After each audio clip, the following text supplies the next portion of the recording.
Hello and good morning, everyone. Thank you all for joining us today. Welcome to the very inaugural session for Executive Insights by Mediacorp.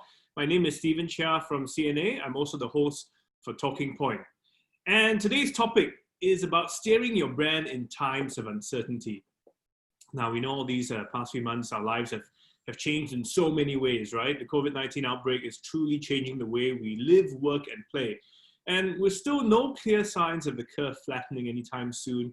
Add to that, we've got more stringent government regulations that limit our social interactions. It sure feels like we've taken the play out of our lives altogether. The way we work has changed as well. I mean, look at what we're doing now. How many of us would have joined a webinar a few months ago? But is it all doom and gloom? And what can businesses do to still resonate with the consumers? And this is what we'd like to talk about this morning. Our two speakers will discuss how leading brands have pivoted their marketing strategies to tackle some of these issues and also give you some tips on how you can do the same. Format will be simple. They will share, and after that, we'll have some time for Q&A. You see a Q&A button at the bottom of your Zoom screen. You can just go in there, put in your questions at any time. We will respond to it after they have shared so as not to interrupt the flow. But first, if I can get a sense of how you guys are feeling about things. So we're going to put up a simple poll, and we have a question for you. We want to get you to just answer it really quickly. And the question is, during this COVID-19 crisis, how confident are you of your current brand message and communications plan? So quickly go in there, just click in your answer. Are you really not confident? You're a little bit confident, or you're not sure, you're neutral about it. Log in your answers. We'll give you just about 30 seconds and just want to get a sense of how people are feeling at this point. So once again, during this whole crisis, how confident are you of your current brand message and communications plan? I'm sure we've seen many people doing different things. The question is, where do you feel your company stands right now in the midst of this crisis? Let's give another 10 seconds more.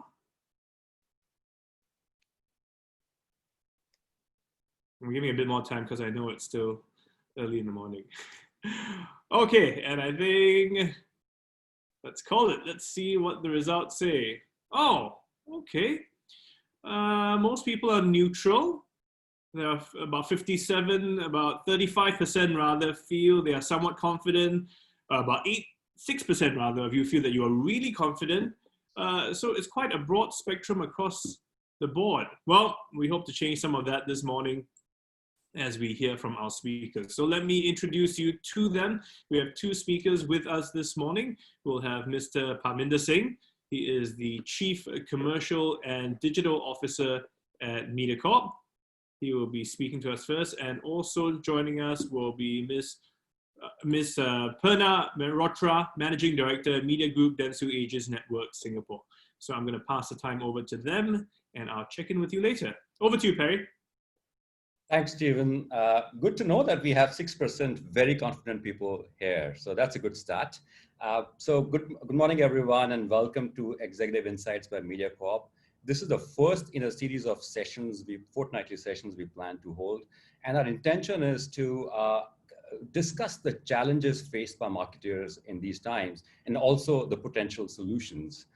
Today is the first one. The next one is on brand safety, and we have a very slew of interesting topics lined up for every fortnight for you. And in this forum, we will have experts from Mediacorp and also industry experts share their point of view as well, because we really want it to be an industry-wide platform. So in today's session, we'll discuss two things. Number one is, what's the current mindset of your consumers? What exactly are they thinking, and how exactly are they responding to the situation? That's number one. The second part is, how are brands responding to this? How are brands globally looking at the crisis and connecting with their consumers in a situation appropriate manner?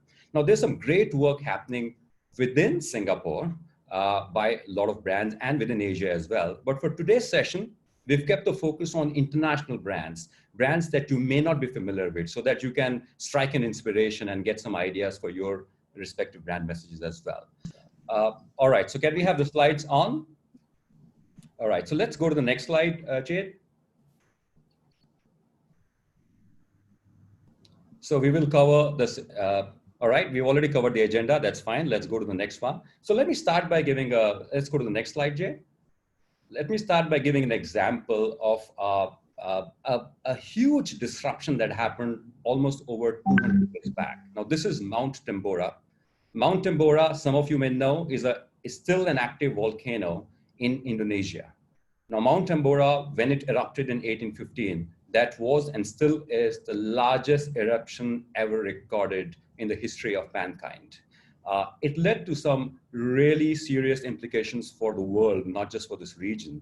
The volcanic ash spread across the world, which brought the temperatures down. In fact, there was no summer in that year in 1816, a year after the volcano erupted. As a result, the agricultural production came down and people did not have food to eat themselves and also to feed to their horses that were very important in that time because they were the primary means of locomotion. So they didn't have oats to feed their horses. Now, why am I telling you this? The reason I say this is, if you go to the next slide, Jade, is because this particular disruption triggered the invention of the bicycle. Because people didn't have horses, Jade, I don't have the slides in front of me if you want to just take a look at that. So I'll continue. So this disruption was the trigger for the invention of bicycle. The gentleman you see over there is a person by the name of Karl von Drais. He's German. He invented something called a Laufs machine, which actually was the first precursor to the bicycle as we know it. And the point is that the pandemic today is almost like a Mount Tambora. In the short term, of course, it's hugely disruptive. It has very negative implications, but it's also spurring innovation in some certain corners of the world, in some segments of the business. Companies that are trying to keep their product life cycle alive and reach the customers in spite of the challenges on the supply chain, in spite of the demand pressures, are innovating, are doing things that they never tried before. And the innovation is happening in the world of production, it's happening in the world of logistics, and also marketing in brand, and in brand marketing and performance marketing. So what we will focus today is innovation in brand marketing, brand and product positioning as a result of the pandemic. We'll start with sharing a very interesting study that I'll request my friend Prerna to share with you. This is from Dentsu, where they've tracked the consumer sentiment and they've looked at the different stages of crisis response by consumers, because understanding the consumers is the precursor to understanding how brands respond to it. So Prerna, would you like to share the study with our Sure. Thanks, Perry. Thanks for having me to talk you through the work that we've done as Dentsu Aegis Network. There are actually plenty of reports out there on COVID-19 and its impact. And we at DAN felt that we were seeing a bit of a gap in what was going on, and we were seeing that consumer sentiments were changing on a daily basis. So we conducted an independent research in March and April on the COVID crisis, and our proprietary study was administered on a weekly basis. The intent was to track sentiment on an ongoing basis and see how consumers, emotions, behaviors, and expectations of brands are changing over time. The basis of the research was really to understand what consumers experience, how their outlooks, behaviors, and expectations of brands are moving. The intent of our study really is to map the signals to help marketers like you to navigate the shifting road ahead. If you could just move to the next slide, Jade. What's very interesting about our research is really our organizing framework. So when we were thinking about lending a structure to our study and seeing how trends are moving, what struck us was that the crisis was going to unfold in different ways across different countries, across different markets. And how consumers were moving across those stages was very, very important to map out. So our goal was to look at key signals to map consumers at each and every stage. So the first stage, we actually mapped 5 stages. The first stage was initial shock. With the outbreak spreading, people felt the uncertainty. They didn't know what was going on and how it's going to impact their daily lives. This actually led to a lot of confusion, fear, and some degree of resentment as people were preparing for it. When consumers, which is the next stage, comes to grip with what's going on, what we realized was this is where people had internalized the scale and the ramifications of COVID, and they started to modify their routine. And these were the moments, where they felt a bit of anxiety and frustration. I know I experienced a lot of it when we started to work from home. But what's also interesting is that as you look at the middle stage, which is living the new normal, it's clearly seen that people have adapted to the new situation and they are cycling into their new routine, and it's becoming a lot more friendly for them, and it's something that they're familiar with. The last two stages of, I would say, the pandemic really is a kind of a turning point. As we move into recovery and people really make significant progress to reduce the outbreak, so they start to feel some semblance with normal routines and they come back to normal. And the final stage is really, when the dust kind of settles, which is the post-COVID life. So the intent was to map consumers across these 5 stages. We do acknowledge that people are going to move, and it's not going to be a linear progression. So some people might feel initial shock and move straight away to living the new normal, whereas some people might go through all the stages. So the intent was really to look at emotions and behaviors across these 5. If you could move to the next slide, Jade. As we kicked off the research in March, we asked respondents to self-identify their current situation, to the best of their understanding and the perceptions as the weeks were evolving. And what's interesting and kind of obvious was majority of the people fell in the first 3 stages during our first wave, which made sense. And you could see how emotions were shifting as people were progressing through the weeks. If you could move to the next slide, Jade. What we also uncovered was that consumers exhibit different emotions and needs. And in the first stage, which was initial shock, their mindset is at odds with the reality of the outbreak. Consumers at this point are looking for empathy and a sense of connection. They want acknowledgement and validation that everything is going to be okay. In the second stage, as consumers come to grips with the reality, they are required, help in adjusting to their new lives so that they can take their mind off the crisis.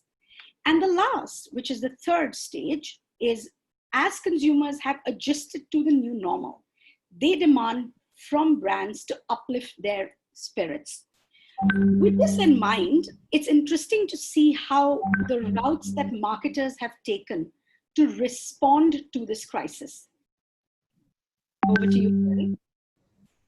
Thanks, Prerna. So now that we've looked at how consumers are responding, let's take a look at how brands are responding to this crisis. Broadly speaking, from our observations in Singapore and in Asia, as well as global brands, the brand response can be categorized in 5 categories. So Jade, if you do the build, please. The first is benefit. Brands are focusing on how their products can solve specific problems for the consumers and for the society. The second is information or improvisation. Brands are becoming information spreaders or improvising and changing their business models to the need of the times. Third is uplift. We know that the times are a bit sullen. We do get into a frame of mind which is not exactly very joyous, and brands are trying to bring cheer to their consumers and to the nation. Fourth is context. A lot of brands are trying to find the right context within which to place their ads, place their messages so that they are situation appropriate. And last but not the least is brands are taking time to recognize the heroes out there, people who are doing the frontline work, the healthcare worker, and everybody out there still making life possible for a lot of us who are stuck at our homes. So these are the 5 routes to crisis brand response. What we've now done is looked at the best examples globally in each of these routes. So let's move to the first route, which is the benefit route. And why is the benefit route important? I'll ask Prerna to just share a very interesting statistics over here as to why is this so fundamentally important for brands. Prerna, you're on mute. Apologies, yeah. What we did gauge from our study, as Perry mentioned, was consumer sentiment. we asked respondents to prioritize their need state to gauge the sentiment. And what was interesting was that consumers strongly prioritized security as the number one, followed by reassurance, stability, normalcy, and positivity. Broad notions that speak to the desire to establish the new normal, as well as the desire to know what future holds. It's really fascinating to see how brands have adjusted to this new reality and responded to the sentiment. What you will see is that our next example demonstrates exactly that. Thanks, Prerna. So as Prerna said, the top three needs were security, reassurance, and stability. And one of the key factors behind that is people's job stability, right? People are not sure, many people are not sure whether they'll be able to retain their jobs. So Accenture has come up with a new platform called People Plus Work Connect. This is an interesting B2B platform, which is analytics driven. What it does is connect people who have got impacted, their employment has got impacted with companies that have live requirements. It is done in a confidential manner, but it tries to make sure that there are, disintermediate, a lot of players that were there earlier and helps people make direct connection with the jobs. Clearly a fundamentally important platform for everyone who believes that he or she might get impacted in this new situation. So this is clearly a benefit, interesting benefit that Accenture is bringing to the people. The next example is also an interesting one. This is Walmart, where this is an example where Walmart has fundamentally moved to a completely different space. What it's doing is converting its parking lots into COVID-19 testing places. It started with a very simple drive-through, get your nose swab done. And now what they've done is if you've been to a Walmart, you probably know that they have a pharmacy division, they have pharmacists. The pharmacists in Walmart have now turned into helpers, volunteers here who help people do self-assisted nose swabs done. They've already done 13,000 tests. I believe they have about 20 sites, and pretty soon they plan to have about 100 sites. So very interesting example of how Walmart is using its huge vacant parking lots into testing grounds. Let's move to the next slide. Very interesting example, Heinz for Diners. Great campaign and great example. Now, just some cultural context over here. Diners is a typical quintessential American restaurant, the one that you would see in any American neighborhood. It has a huge cultural context in the US. It's a bit like the hawker centers in Singapore. It's part of America's heritage. And if you've been to a diner, you would know that there's always a Heinz ketchup bottle on every table. And Heinz wants to give back to the diners. And so they've started an initiative where they are choosing 500 diners and giving them $2,000 each to cover their rent and basic costs and so on. Let's see the video, and then there's something very interesting about this that I would want to share with you.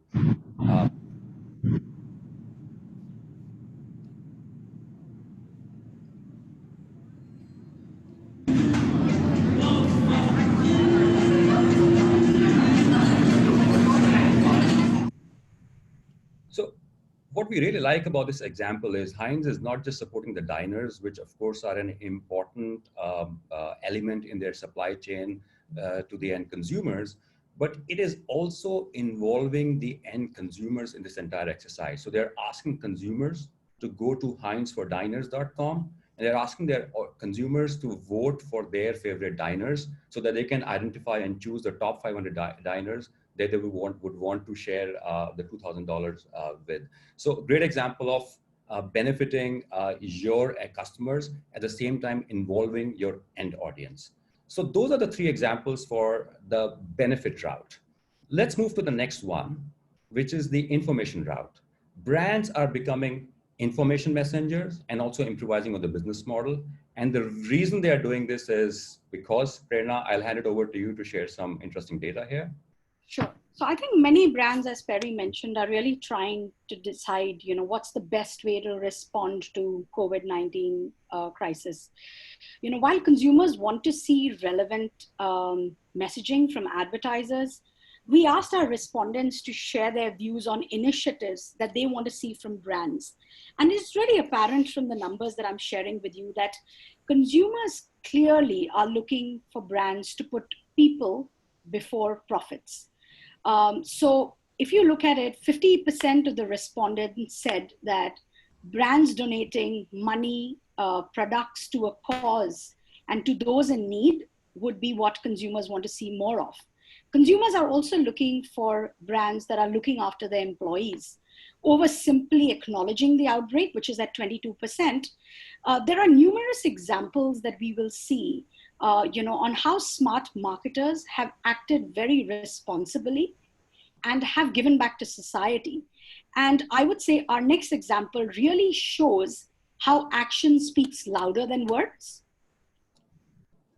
Absolutely. So, and I'm sure you've heard about this, how global brands all over the world are changing their production models to help with supplies that are essential in these times, whether it's Burberry dedicating one of its factories towards creating masks, or LVMH using one of its factories to create sanitizers, or closer home, a Razor, which is now manufacturing PPE and hand sanitizers and masks in its factory as well.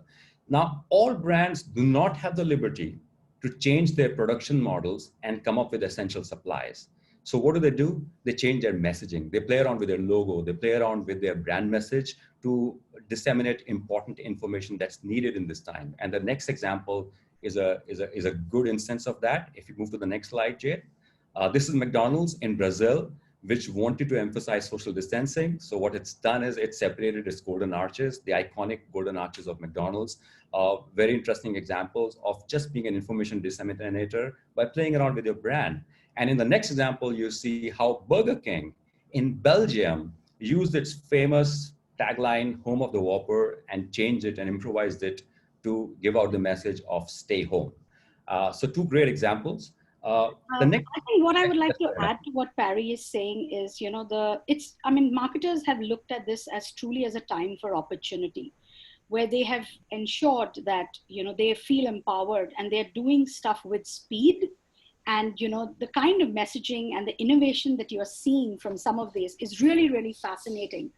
Because typically for all marketers, and particularly the ones like McDonald's, it takes months and months for them to conceptualize an idea and even come back to consumers with a creative response.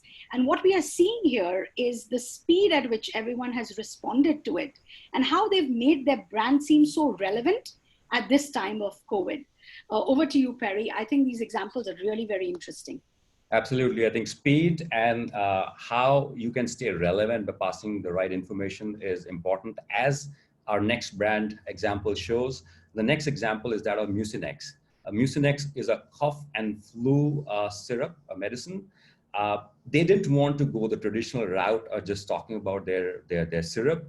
So what they did was engaged an Israeli artist called Noma Bar. And the reason I mention it is he's my favorite artist. He's known for his minimalistic drawings, as you can see over here. And this was a time when there were a lot of fake news about what can cure coronavirus. Some people were saying gargling can cure coronavirus and so on. So they thought it's really important to spread facts and not fear. And so they worked with WHO to look at what really works and what are the kind of norms that you should use in this. So, things like don't shake hands and so on. And they had a series of these graphics used to spread the correct information so that people don't fall prey to fake news. And the print below is a bit fine, so you probably cannot read it. But this is also linked to a site called COVID-19 Facts, which they created in conjunction with WHO and John Hopkins University, where all the facts about coronavirus, its origin, how it spread, how can you, what are you supposed to do? All of those things are mentioned over here. So great example of a brand taking the purpose that it's made for, which is cough and flu medicine, but also putting it in the context of what's needed right now by the society. So that's the Mucinex example. The next one is, again, an interesting example. This is Unilever. Now, this is a hand washing campaign targeting 1 billion people worldwide. Now, if you know Unilever's previous campaign, and specifically Lifebuoy and Domestos, which are two of their brands, they've always focused on hand washing. So that's not new. What they did was they took the original brand promise, they renewed their mission and put it in the context of COVID-19, worked with the government to ensure that they spread out hand washing practices, they distribute 20 million hygiene products, and really fundamentally recreated their mission in a very time-sensitive, real-time manner to put the original brand promise in the context of COVID-19, in the context of the current crisis. So again, a great example of how a brand is improvising and disseminating the right information in a timely manner. So now let's move to the next route, which is the uplifting route. Clearly very important, simply because the mood you're all in. And Prerna, I know you have a very interesting data point to share here with our audience. Yeah. So I think as you move to the next chart, let me take a minute to unpack this chart. It's got a lot of numbers, but as Perry mentioned, consumer sentiment was critical for us to gather. We asked our respondents questions around how they feel. So as you look at this, this chart, what you will see is there are feelings of isolation versus connectivity, fearful, hopeful, frustration, and calm. The colored dots here really represent the waves of our survey. We looked at the net emotional sentiment and we subtracted those with the ones who identified with negative emotions with the ones that identified with the positive emotions to arrive at the net sentiment. What is really fascinating to see is that people felt very optimistic when this survey, when we kicked off the survey in March, because the state I would say they were in were really in the state of shock, right? And as the weeks are progressing, we are seeing that, feelings of isolation, fear, frustration, and boredom are setting in. I think what's really, let's take a positive angle to what we are observing in this chart as well. The positive aspect is that you are seeing emotions which are in the bottom half of the chart on anger, helplessness, and being overwhelmed as emotions that are moving towards the positive end of the spectrum. So the implications that are there for marketers is how do you create communication that would uplift the mood and cheer people up, because everybody wants to feel good about what's going on. And I will say that there is some amazing communications that a few of the advertisers have put out there to uplift emotions of people, which Parry will just walk you through in the next few slides. Thanks, Prerna. So we've identified two truly amazing pieces of communication by two leading brands in this category. The first one is Guinness. The reason this is important, and I love this commercial, is because this was timed with the St. Patrick's Day celebration. Most of you know Guinness is synonymous with St. Patrick's Day. And when the Irish government announced that there cannot be social celebrations for St. Patrick's Day, this is the message they came up with, and it was done pretty fast, and it's an amazing piece of communication. So why don't we watch the video first? Over our 260 years, we've been through a lot, and we're confident if we all support each other, we will come out of this closer than ever. Now we're going to say something we never thought we'd say. Don't toast with your friends. At least not up close and personal. But remember, a toast isn't just about raising your glass, it's about raising each other. And even though we can't toast physically, we can toast virtually. Share a pint with your friend. Try a new kind of happy hour. This is not only a time to be safe, but a time to be good to each other. Text your neighbors, see how they're doing. Call your grandparents. Let them hear your voice. And don't worry, when the time is right, we'll meet you in the pub. We'll help our bartenders get back in their feet, and we will all toast again. As for us, we signed a 9,000-year lease in our brewery, so we're not going anywhere.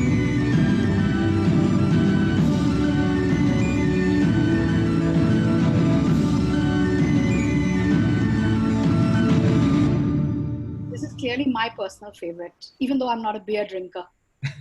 It's an amazing piece of work because of its subtle messaging. I mean, if you notice, they've talked about their 250-year-old history. That's number one. Number two, they talked about the fact they have talked about the fact that they are helping. They're donating $1 million, but they really didn't taunt on that, and it's just very subtle. And I like the way it ends, that there's clearly more work to be done. It's not over yet. And just some interesting piece of trivia. You heard, the voiceover say that they have a lease for 9,000 a year for that brewery. That's actually a fact. When Arthur Guinness, who was the founder of Guinness, actually took the lease, it was for some reason signed for 9,000 years and at a £45 monthly rent. And guess what? He still is paying £45 monthly rent. I'd love to have that kind of a business model. And he'll probably pay £45 monthly for the next 9,000 years. So clearly a great example. The next example we have in the uplifting category is by none other than Apple. I'm using Apple product right now. Creativity is something that has really come to the fore in this time, right? I don't know whether it's not meeting timelines, not going to the office, staying home. People are just creative, not just professionals, but amateurs as well. You see it on social media. So Apple, as we all know, is at the heart and center of creativity. So this is a new commercial. It's going to be released today on the Mediacorp channels, Channel 5 and Channel 8. So if you haven't seen it, it's because it's not on television yet. Today is the first day it's going to be released. So some of you might have seen some rushes, some peaks here or there, but we are happy to release the new Apple commercial for you. So let's start the video.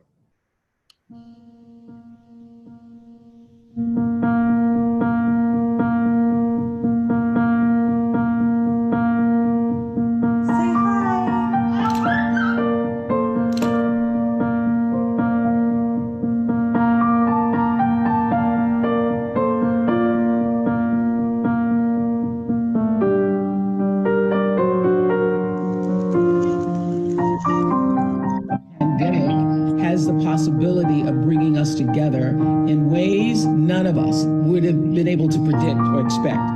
3, 2, 7,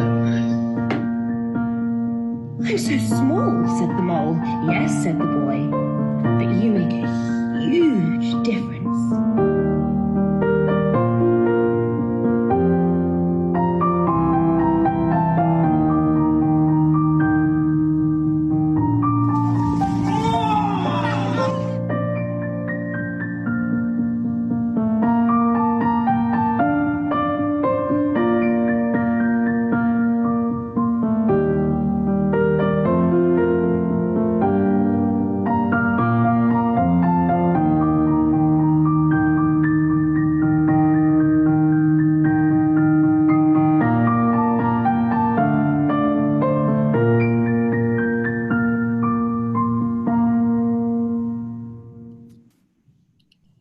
Really inspiring, and I love how it brings together professionals like Oprah Winfrey and a lot of filmmakers and a lot of other artists with regular folks like you and me. So those are the two examples of uplift. We'll move to the next one, which is context. The reason this is important is because a lot of brands feel we do not really have the right context in which to give out our message. So some of them prefer to remain silent. And I think there's some data point about remaining silent versus not remaining silent, Prerna, that you have to share with our audience. I think another very interesting insight that this survey released was that the impact that the way you behave with consumers has on perceptions. So what we realized is that brands have a lot to lose by staying silent. So when we surveyed the consumers, we did ask them around how, what did they think of brands that are likely to stay silent on their issues, on this issue of COVID? And 55% of them said that they want to see brands do something for them. And another 55% said, it's just a coincidence that the stats exactly the same, that they're paying a lot more attention to what brands are saying and doing today. I think this really, shows that there is a clear opportunity for brands if they haven't done anything so far, and as it really impacts how consumers perceive you. And as Oprah just said in her video, I think the current situation is really creating possibility of bringing people together that we never imagined. So, as marketers, we need to really think about how do I strike that chord in engaging with my consumers rather than not saying anything and just pulling myself off from doing any activation during this period. How do you create those meaningful communications and not stay silent is what the survey uncovered. And so, one of the ways to do that is to just choose the right context in which your brand message appears and in front of your audience. So if you look at the next slide, what brands are doing is identifying the right context in which to advertise. Now, this is a good example, OCBC Bank. Their tagline is stay in, stay strong. It's probably not fully visible because it's small here, but look at how it's placed next to a news article which talks about how Stay Home for Singapore web portal with resources for circuit breaker period is being launched. So with the right context and with the right content, your messaging can remain situation appropriate and relevant to your audiences. We have one more example here in the next slide, which is Lifebuoy. There's a particular piece of news where some institutions got closed because of some identified cases. And Lifebuoy chose to be in that moment because it's clearly relevant, because they really have a product which speaks to that moment, which talks about how to maintain hygiene in these times. And these examples are not just relevant on the digital front, even on television. We identify programs where we work with the advertisers to see what kind of program fits with their message so that your message is context sensitive and situation appropriate for your audiences. We'll move to the last section now, which is about salute and respect. A lot of brands that feel that none of the 4 routes are maybe relevant for them at this stage are taking the route of simply acknowledging the thousands of people out there who are making our lives possible, who are putting their own lives at risk to make sure that life goes on for many of us, the millions of us. So we have 2 very interesting and great examples to share with you. The first one is Volkswagen. I'll just let the example do the talking for itself.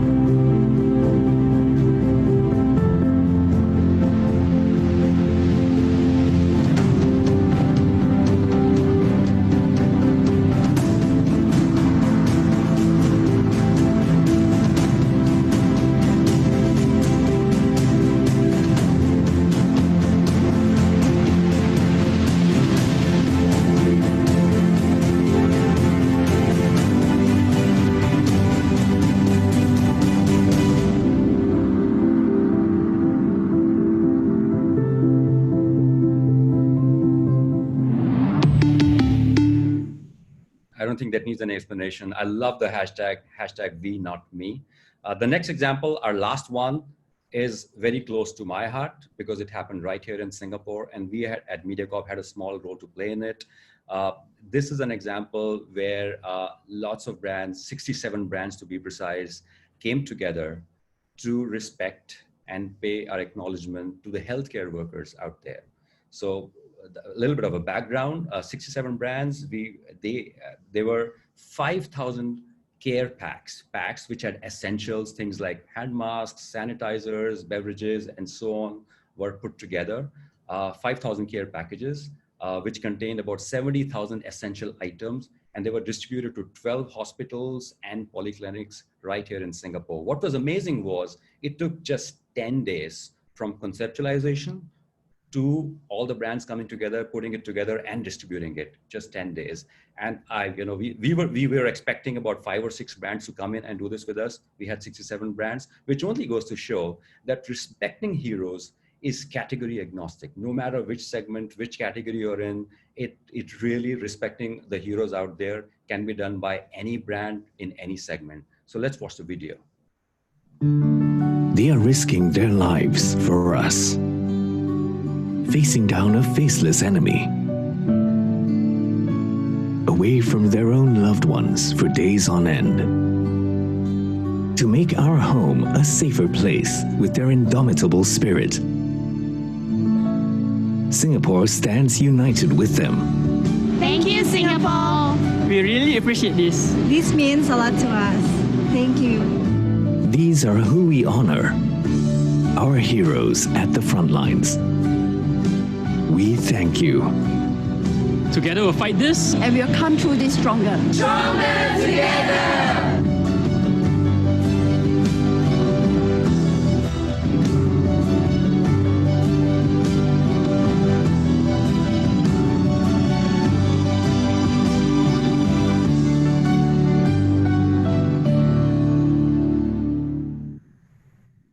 fact, I know many of the brands who are featured here some of you are part of the audience today. So thank you very much again for being a part of this.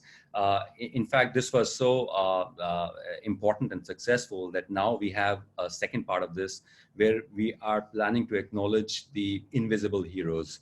We've acknowledged the healthcare workers, but there are several other people out there, the Grab taxi driver, your neighbor. So we are crowdsourcing heroes who are out there and acknowledging them. And this campaign, the new campaign, launches on the 1st of May. So that was the last example. Now we'll just do a sum up. So I'll hand over to Prerna to just sum up the key data findings that she has, and then we will wrap this. If you could just move to the next slide, Jade. I think we've just tried to I'm conscious of time, so I won't spend a lot of time, summarizing this, but really in summary, the implication for brands is that they need to tailor their communications to speak to consumers at different stages of social response. As the consumers move through the stages, they are demanding brands to start engaging. There are a lot of questions that clients have asked us around, our consumers are very overwhelmed right now. How do we respond to their needs? I would say, simple gestures where we are acknowledging the crisis, reaffirming hope, where we are providing opportunity to uplift consumers' mood and sentiment, or even ways in which we are contributing to society and providing experiences, to enable them to get through their routines, I would say at this stage is very, very meaningful. I do want to also highlight that, as we see consumers move through the different stages, there is going to be a different role that brands can take or different actions that brand can take to build communication. But just one point that I want to highlight is, we need to look at this time, as a time of opportunity and at a time where experiences matter more than ever before. So if you do not have anything valuable to talk about, then I think you really need to work hard on what you can say. But, because actions really speak louder than your communications today.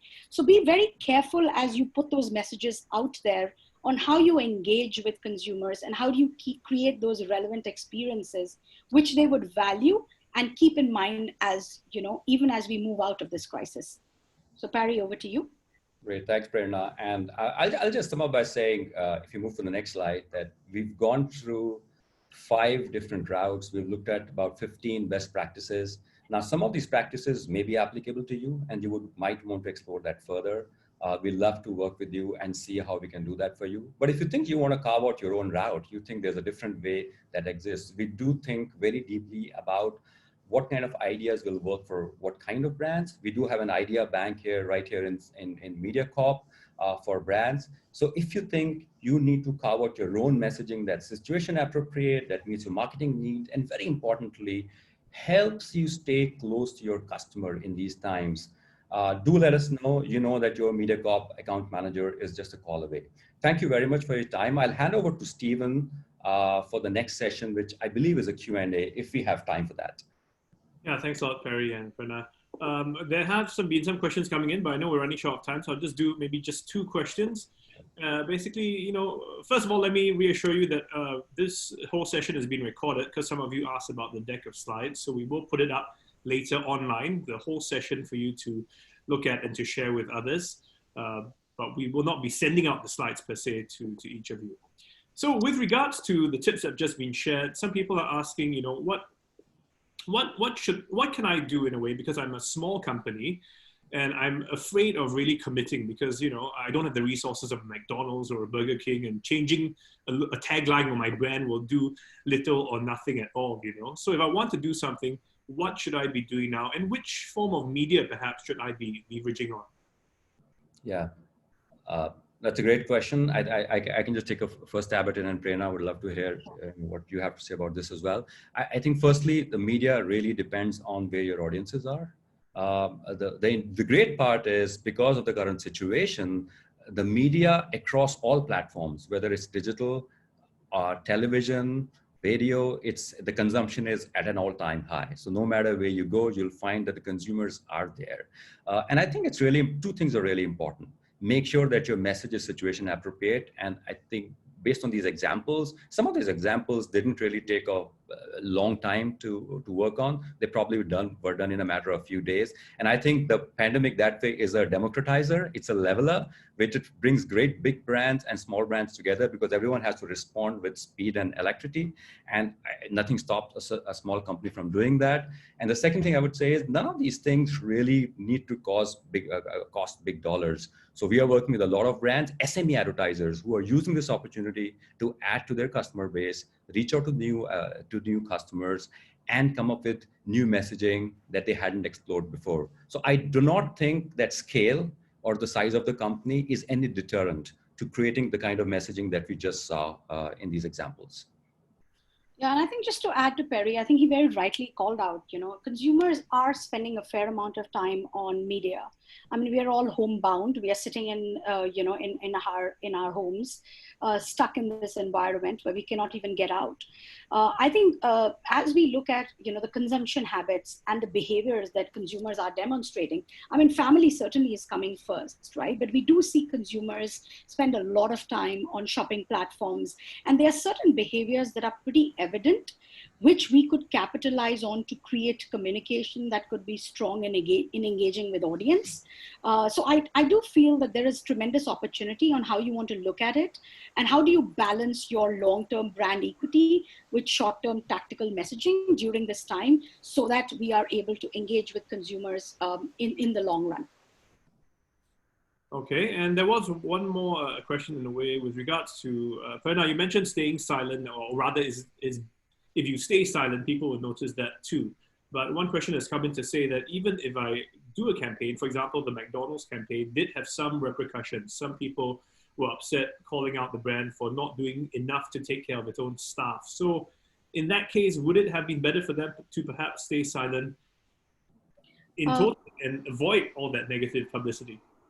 I would say there is enough research today that shows that, marketing in times of recession is critical. Whether it's the WARC study that, that came out a few weeks ago, where it clearly articulates that reducing marketing and advertising budgets and going dark doesn't really work for you in the medium to long term. So I think what we need to do is, as Parry mentioned, I think the context in which we are communicating with audience becomes extremely critical with what is the piece of communication that you're going to go out there with. Because that's what's really going to drive. And I mean, the negative press is something that I do agree with. I mean, I was the one who caught it as well.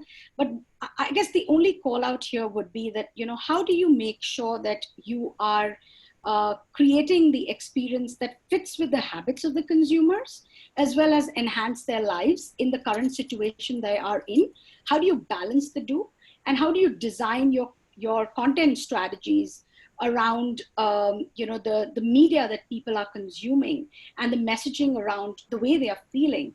To me, I think we need to be a bit bold in how we go to market, and there will always be press that can be managed by brands, particularly in the McDonald's example. But I think the point really here is that how do you make sure that you're saying something which is meaningful and relevant? That is, to me, the real key of cracking this.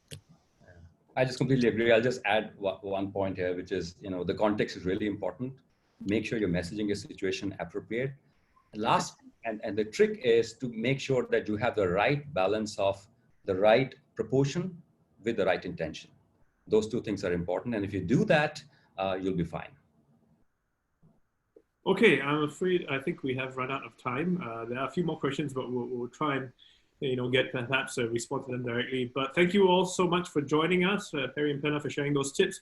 Folks, before you leave, just very quickly, we want to get a sense again of how you feel after you've joined us for this session. We'll put up another poll question. Just want to see whether you feel this session has been helpful in helping you, guide you in some area in terms of what you're doing with your company. Let us know, was the webinar helpful in igniting ideas on how you can shape communication strategies during COVID-19? Do you strongly agree? Are you neutral about it? Or you feel that this session hasn't been helpful at all? We would love to hear from you. And as you're doing that, I'll also remind you that we will be sending out a poll to get some feedback from you. Again, this is our very first time, so forgive us if there are a few hiccups here and there. We want to get it right. We will be having a few more sessions, so appreciate it if you can give us your feedback, which will come in after this session ends. Let's take a look at the poll, see what people have said. And the answer shows that, okay, thank you. You're all very kind, very nice.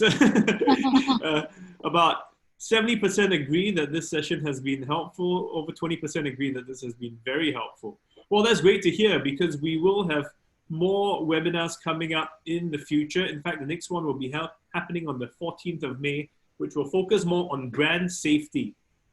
In fact, you know the difference between brand safety and brand suitability. Well, if you don't, then you should sign up for that session. We will, of course, send you the EDM as well. But otherwise, on that note, thank you so much for joining us this morning. My name is Stephen Chia. I will see you online on TV. You can catch Talking Point every Thursday night, 9:30 p.m. on Channel 5. Also on CNA on Sunday at 10:30 p.m. And from all of us here at Mediacorp, thank you all so much for your time. We hope to see you again at one of our future sessions. Thank you. Bye-bye. Thank you. Thank you. Bye. Bye.